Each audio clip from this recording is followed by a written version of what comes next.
Welcome to Close Up with Sam Taylor. I'm here with Kelly Linville, Mayor-elect of Bellingham. Kelly, welcome to the program. Thank you for being here. Thanks for inviting me, Sam. You're welcome. So, wanted to talk to you a little bit. There's been a lot happening recently, and now that you're apparently rested from a vacation, let's talk a little bit about kind of the election overall. Maybe let's take a little bit further back from that. Last time you and I spoke, I was a reporter with the Bellingham Herald, and it was after November 2010, a pretty heated election, one that there was some disappointment there. And you and I had spoke on the record for an interview kind of about that and kind of dealing with those types of things. And at the time, you weren't very pleased. Maybe that's an understatement, a little bit of laughter there. I was hoping maybe you could recount that a little bit for us now, kind of how you were feeling then, and maybe in comparison to this election cycle, which was also pretty heated. Well, in 2010, of course, I was in a different position. I was an incumbent, and the election went to a hand recount. It was an automatic recount, and I didn't know until almost December if I'd actually won the election or not. So it was very drawn out, and it's always disappointing to lose an election, especially if you are an incumbent legislator. So I was extremely disappointed at the time, but I had been in the legislature for 17 years and had actually been weighing whether I actually wanted to run for re-election or not. So I always try to make a lemonade out of lemons, and so when I was approached to run for mayor, I had to think about it a really long time because I had just been through a very tough election and knew this one would be too, running against an incumbent. And yet I was very excited about a new challenge, so I think I put more energy and more passion into my mayor's race. And I'm glad, even though it was close, it turned out the way it did. So obviously, on election night, I was a much happier camper than I'd been a year before. And do you think that you've kind of, I guess, dealt with some of those emotions you had from there? Part of what the discussion you and I had previously was kind of, I think, some disappointment in perhaps the voters in the 42nd, especially the more conservative areas, where you felt like you had represented them well, and then they decided to not support you in that election. Are you kind of over that at this point? Well, absolutely, because the truth is, I always did what I thought was right, and I am very socially progressive. I'm fairly fiscally moderate or conservative. So I always did what I thought was right, and in really hard economic times, especially if you're the Ways and Means Chair, whether it's all your fault or not all your fault, you get the responsibility for decisions that get made. So we raise taxes, we cut things like education. It was a very difficult time in a bad economy, but there was nothing no way I had voted or anything I had done that I would have done differently. And so even though I was disappointed that some of the people that I thought that I'd represented well weren't there for me when I needed them, I definitely understood why. And once I was away from the election, that's when I came to terms with the fact that it wouldn't have made any difference. I wouldn't have voted anyway or done anything just to win my election. So I was at peace with that. Gotcha. Now, moving forward to another heated election now here in 2011. It was different this time because you had factions seemingly of one party. And everyone, who's aware of the kind of the system here knows that the Democratic Party in Whatcom County is very diverse, has a lot of different terms, that we have the unions and the environmentalists, and that seems to be kind of how this election went. And while I believe you were very well supported in the legislature by environmentalists very often, this time it was different. And how did you deal with that throughout the election cycle? Well, I believe that both Dan and I, were Democrats and had many of the same environmental principles. So personally, I would have thought that the conservation voters, some of the other environmental groups, would do fine with either one of us. And I was a little surprised when they only endorsed Dan. But of course, he was the incumbent. So I was okay with that. But I was a little surprised and disappointed that they didn't just support their candidate. They had to try to discredit me. And I didn't think that that was probably necessary, though that's the way campaigns are now. And truthfully, I'm glad it didn't work. Now, I think I've heard some, I don't know if it's rumor, maybe you can correct this, so that's why I'm asking, but I've heard that they may have approached you, some of those environmental groups, and asked you not to run, and said that if you did run, that they would treat you like a perhaps more Republican or conservative opponent. And I'm wondering if that's true. Yes, that's absolutely true. I was told by one of their activists that if I ran for county executive, at the time Pete was still running, but if I ran for county executive, I'd have their support. But if I ran for mayor, not only would they not support me, they would actively work against me. And the truth is, I thought people should it should have an option and a choice. And partly because of how the election turned out, I think that was probably correct, because there were a lot of people that were dissatisfied with the current leadership, and there were a lot of people that supported Mayor Pike. But in the end, I think it was fair to let the voters have a choice and decide. Gotcha. Now, the biggest part and the biggest aspect of that election around the environmental aspects, obviously, was the Gateway Pacific Terminal project. And there was a lot of media coverage about whether or not there were accurate statements and what your position was on that. You look at your Q&A in the Bellingham Herald, and the very first sentence in your answer regarding that project is, "I do not support a coal terminal specific project at that site." And you and I have spoken about that prior to that even. That's your position. And how difficult was it for you to get that out there? Well, I think it wouldn't have been so difficult to get it out there if I hadn't had a competing message that had a lot of money behind it. Because I usually am very direct and just say what I think. Sometimes that's not real political. But once I said what I thought, then I guess I would have thought maybe someone would have said, "Oh, well, I didn't quite understand what she said at first, and this is a clarification." But it never was a clarification, and up until the weekend before the election, there was information that was going out that was misrepresenting my position. I still feel exactly the same way I did before. I won't approach this any differently than I would have if this hadn't been a very central issue in the campaign, because I'm very clear about the fact that exporting coal is not a good trade policy, just because if we're dependent on one commodity at Cherry Point, the economy is going to change, and we need to make sure that we can export a multitude of products from up here if it's built, and I think that would be very difficult if coal is one of the commodities. But we didn't get to have a more intellectual conversation about that issue. It got very emotional very fast, and when that happens, it's really hard to get people to kind of settle back down and just look at facts.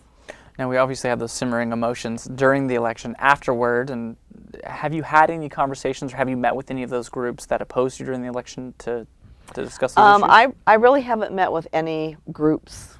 I have spent a lot of time this past week talking to department heads in the city of Bellingham about specific projects that are on the city's plate, and just to help get me up to speed before January 1st. And the mayor and David Webster have been very gracious in providing a transition opportunity for me, setting up appointments and making staff available so that we can get to know each other before the first day I walk in the door, and I appreciate that. Do you feel like there will be time within the next year where you will sit down with some of those groups or have those discussions about what your position is and how you can work together? That was the discussion you had, was trying to work together as... Right. My goal is to have a city conversation about this, starting with all the facts, all the options. If the city council wants to take a position on this, so that we all speak with one voice, I think that would be good. But I just want to make sure all the facts are out there before the mayor himself or herself leads the charge. And the people that set the policy for the city are the city council. And the awareness was raised very high because of the advocacy that the mayor demonstrated. But the policy position has to be developed by the city council, and I'm willing to help them listen to all the voices and have a very thorough discussion of the issue if they believe they need to take a position. Right now, their position has been to basically enumerate the potential impacts and the mitigation that they'd like to see, and the fact that they'd like to be a part of the overall scope in EIS. Now we've kind of discussed a little bit about something that you have argued, and it seems pretty clear that you've argued is a similar position with the mayor in terms of what should be exported. Were there any issues, because it seemed difficult for me to sometimes discern, were there any issues where you felt like you actually did diverge from Mayor Pike in the election? Well, definitely the red light camera. Mm-hmm. I think there's essential services of government, and I think public safety is one of them. And I personally do not support privatizing public safety services for profit. I think that's something that the city should provide. At a minimum, I believe that we should have been very straightforward that that there was both a revenue and a safety concern, not just a safety concern, because I think that the red light camera recommendations came out of the FAST task force, which was a financial task force, not a safety task force.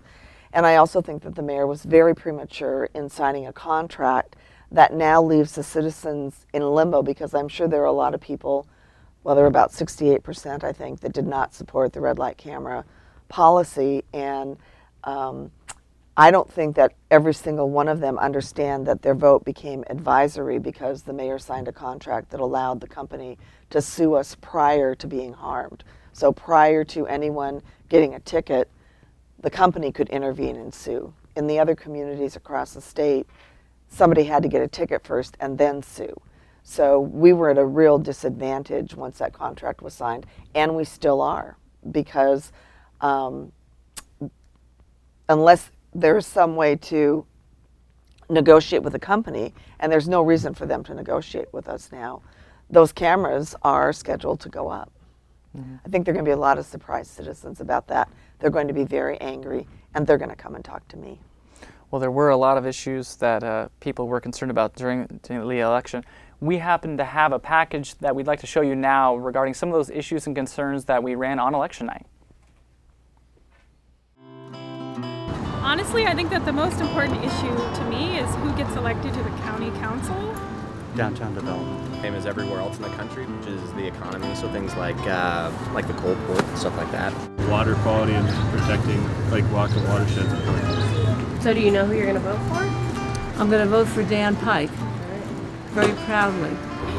I'd like to see Kelly Linville win. I don't know who I'm voting for sheriff yet. I've been going back and forth a lot between the two. I think I'm leaning towards Dan Pike, but I'm still not sure. How do you feel about the hard alcohol initiative? Oh, I'm voting against that. I'm voting to not allow hard alcohol in Costco. My husband is against it. I voted for it. Yeah, I think there are good arguments on both sides. I think that's a difficult issue. How do you feel about the red light initiative? Oh, I don't care. I'm sort of neutral about that. I voted against it, but I don't know. I'm still kind of in my heart on the fence. No, I don't want them. No. I don't like red light cameras.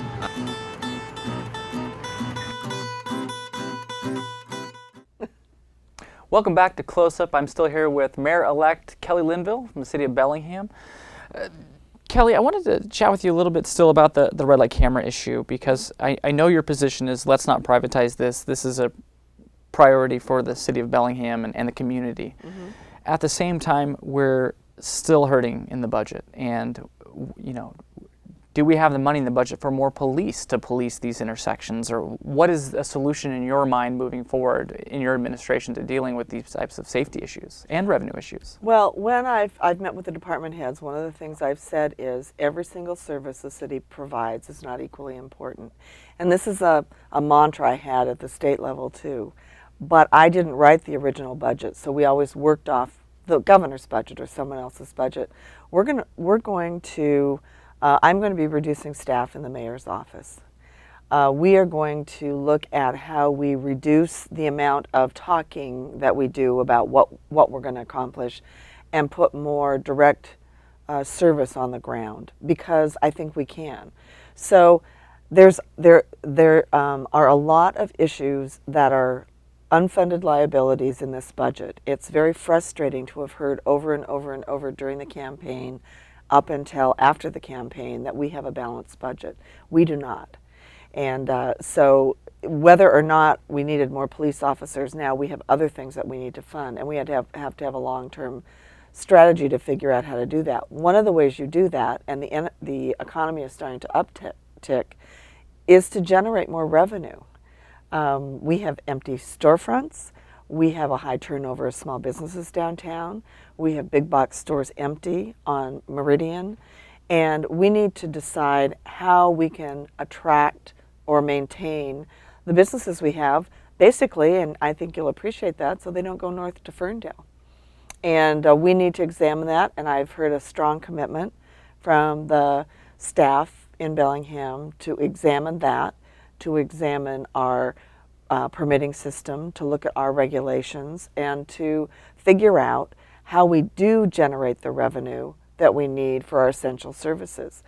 But we have a few big budget holes in environmental cleanup, in purchases of property, in pension funds, unfunded pension liabilities.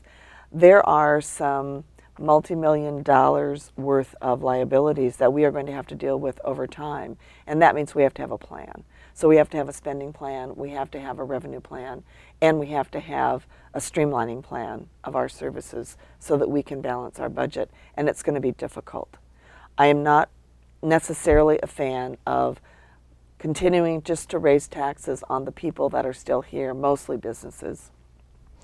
You talk a little bit about the issues, but stepping back a little bit, sometimes it's, and maybe it's a cheesy thing, but oftentimes politicians, or especially executives, like to set forth a 100-day plan, so to speak. And do you have one of those? Obviously, you've been meeting with people. I actually have, I'm going to propose a 60-day status assessment, because I don't think that I could propose a 100-day plan until I know exactly what the status of the city is, whether it's revenues, uncompleted projects, contracts that need to be negotiated.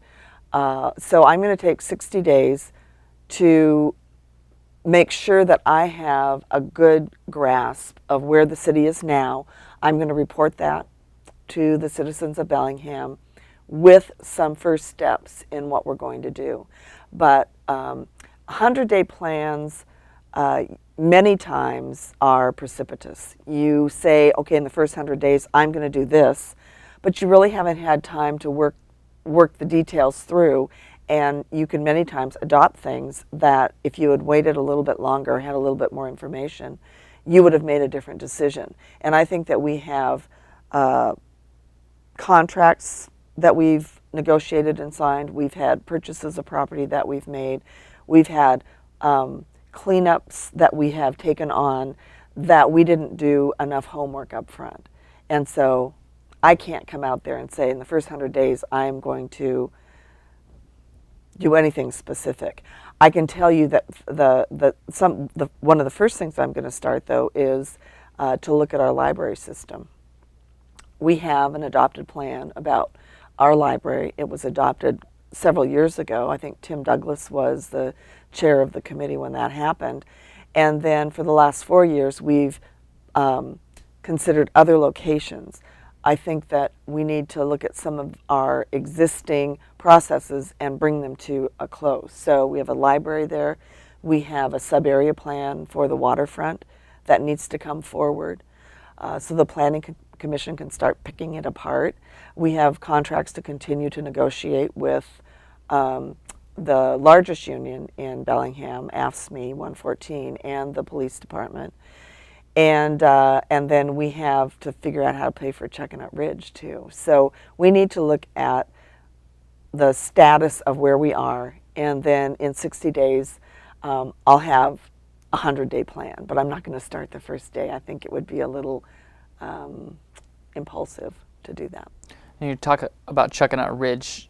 that's something that concerned you from the get-go, and you've highlighted that throughout the campaign. Do you have any ideas of where we're going to get the money? Obviously they've committed some funding, and you feel like that's inappropriate. Are there other options? Well, right now, if you talk to the finance director, Chuckanut Ridge is paid for because if there isn't an alternative funding source, it comes out of Greenway 3. That means that we spend the Greenways 3 money that was designated for the whole city on one project, which I don't think the citizens really supported. So in essence, it's paid for, but is that the appropriate way to pay for it? We have 6 years to decide. I would prefer not paying interest on a loan for 6 years. So I think we need to look at the zoning. Was the 700 and some units an appropriate level of zoning for that piece of property? And then if we can't easily find a way to pay for it, I think that we need to look at selling enough of the property that's rezoned that can be developed for sure, so that we can pay back at least the part of the purchase price that we borrowed. And I know people won't be happy with that, so I challenge them to come up with a better idea. But I don't think anybody would want to consider purchasing that property now with the zoning and the history that it has. I don't think we would find anybody who would want it. Let's talk about the waterfront a little bit. Okay. That was also on your mind deeply during the election, and you felt like there was a lack of movement there. We did see in other media, and I'll shout out to John Stark, who did talk to Department of Ecology and other agencies who felt like this is how the process works. And how do you feel about that, and where do we go from here? Well, I've met, I had breakfast with one of the port commissioners this morning. I'm meeting with Charlie Sheldon, the director, and staff later in the week, next week. There was a breakdown in communication. We had a period in which there wasn't direct communication between the director of the port and the mayor of the city. And there has been some movement, but I think we would have been a little bit farther along if we hadn't had that pause. I also met with the Public Development Authority, and that is the body that was put in place to look for investment for the waterfront. Until we have a sub-area plan, it's pretty hard to bring people in and say we'd like you to invest on our waterfront project, because we haven't come to an agreement on what the level of development is going to be. And that's going to change from what we originally determined, which was like 6 million feet of development. I don't think that's square feet. I don't think that's going to be our near or short-term or near-term goal. Potentially not a long-term goal. So we're going to have to revisit what's appropriate to be down there. And do we start at the waterfront, or do we start partially in downtown, so that we don't, again, skip over the downtown as we did with Bellis Fair? We have a lot of land that can be redeveloped within the already existing developed core, and I think that we need to have a priority for that too. So it sounds like, though, that we might have a little bit more of a pause again, because you feel like there needs to be a reassessment there. No, I think that we should move forward. A year ago, we could have sent the sub-area plan to the Planning Commission. I'm saying don't pause anymore. I'm saying send that plan forward so that we can begin the discussion. That plan is not going to be adopted as is. Basically, there are agreements about how we're going to proceed that we're discussing now that have been worked on for about a year. But we need, I don't want to pause it, I want to start it. And we've had a year delay. In terms of the amount of square footage, and that's part of this aspect, do you feel like that's too much? Do you feel like in the current economic time we need to be, is there a more realistic approach perhaps? Or I think there is, because I don't think that we really considered how you're going to pay for it, what kind of infrastructure, exactly who is going to pay for what. How much is the private sector going to be a partner in this? There are people who still believe that the whole site should be publicly owned. That wasn't the position that the port took. So those are the kind of things that will come out of the sub-area plan, and then the Public Development Authority can start doing their work. So I guess what I believe is that we need some light industrial presence down there. We need some truly water-dependent uses, like the lease that the port just signed with the company that is manufacturing in Ferndale now, of course, but needs a port up here to export from. So maybe that will be something that generates some revenue. I hear a little like a ticking bomb in the back of my mind, which is the $25 million that we have 18 months to match. Well, we're not going to be able to match $25 million in 18 months, so we need to start with something so that the state, in their horrible economic crisis, doesn't decide that that money isn't available to us anymore. Talking about another waterfront, Lake Whatcom, a big topic and one of your passions, I think, for years. There's a lot of debate on Lake Whatcom about where to go from here, and you participate in that in the election in terms of kind of a reassessment again of what our priorities are, land purchases, educational campaigns. In your discussions with department heads and staff, where do we go from here on Lake Whatcom? Well, I haven't had my Lake Whatcom briefing yet, but I've been approached now by the Whatcom Water and Sewer District and the new county executive to say we need to get back together as a group and all take responsibility for what happens at Lake Whatcom. We need to take responsibility for the built environment that we have that is still polluting the lake.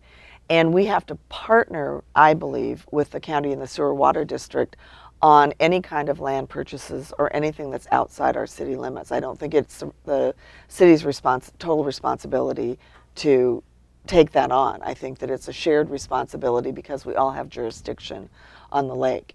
And Jack Laus is very anxious to start that discussion, and the Lake Whatcom Sewer and Water District said, congratulated me on my election and said, can we start our talks again? So I think that there is a desire to see if we can kind of reboot a team rather than Bellingham just going it alone. Speaking of that team, how do you feel that relationship with Jack Laus is going to be moving forward in that county relationship? Well, I worked with Jack the whole 8 to 12 years. I can't remember how long he was the mayor of Linden. And I have known him a very long time because his dad and my husband were freeholders that wrote the county charter. And John, Jack's dad, was the first county executive, and my husband was on the first county council. So we have known each other for a long time. And Will and I are friends of Jack and Cindy's. We actually had our first meeting together today on a different topic because there was someone who wanted to make a presentation to Jack and me, and I said, well, why don't we do it together? So we did. And we had a little disagreement during the meeting, but we've disagreed already. I mean, we've already disagreed. We already know how to discuss with each other. And the really great thing about both of us, I think, is it's not personal if we disagree. But I find that we are both fairly public purpose-minded. So it's what's best for the public, and we're going to try to move forward together. And we've made that commitment to each other. And I believe it's going to work because it doesn't do any good for the county and the city to be at odds. It does no good for the port and the city to be at odds. And we're going to change those relationships. And I've heard very positive comments from staff, from council members, from Jack, that we want to see this work differently. And I'm excited about that. Sounds like an exciting time moving forward into January. Mayor-elect Linville, I want to thank you very much for being here.